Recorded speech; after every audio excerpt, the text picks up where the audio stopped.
the United States is to send its Marines back to Afghanistan, almost 2 years after they were pulled out. Around 300 Marines will head to Helmand Province this spring with the stated goal of helping a NATO-led mission to train Afghan forces. The United States and its allies invaded Afghanistan under the so-called War on Terror after the September 11th attacks in 2001. The U.S. still has around 8,400 troops on the ground at the moment, and the planned return of the Marines to Helmand will considerably swell that number. Militancy is still rife across the country, with the Taliban carrying out attacks against security personnel and civilians.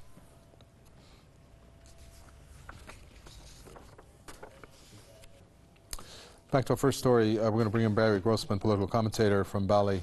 Tell us about the deployment of some of these Marines, 300 of them, to Afghanistan. So how do you see this deployment, Barry Grossman? And curious curious whether they are going to be actually engaged in direct combat, although their stated goal is there to be as military advisors. Well, quite clearly, the rules have quietly changed a little bit in Afghanistan.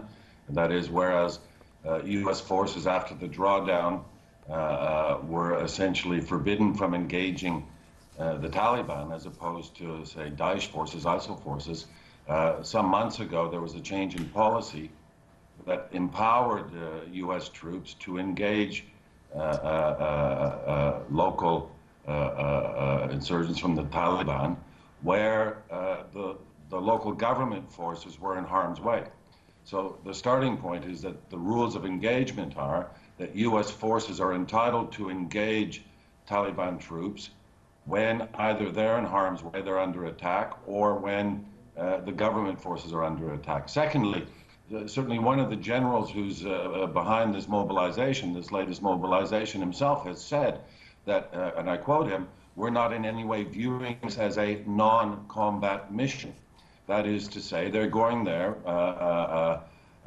prepared for combat as the need arises. And what we're seeing effectively, this is the new, the tail end of the Obama administration, this is the new U.S. policy in action.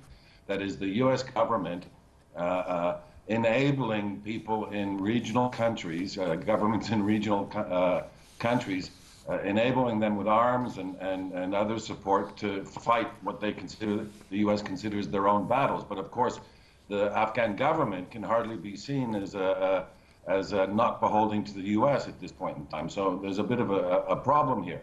And along the way, over these last 10 years, of course, the basis on which the Taliban came to be embraced by the Afghan people has also been forgotten.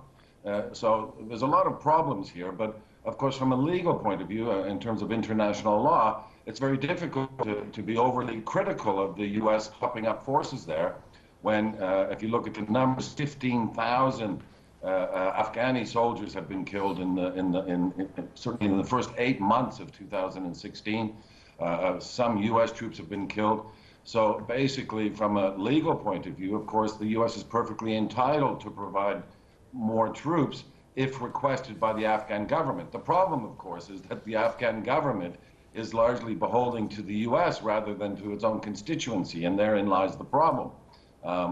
And clearly, these troops are going to Afghanistan not simply in an advisory role. They're going there ready to fight, albeit that their primary role is to train and equip and arm and supervise local forces. So local forces can carry out the combat missions without the U.S. having to take responsibility when those missions go awry and civilians are killed.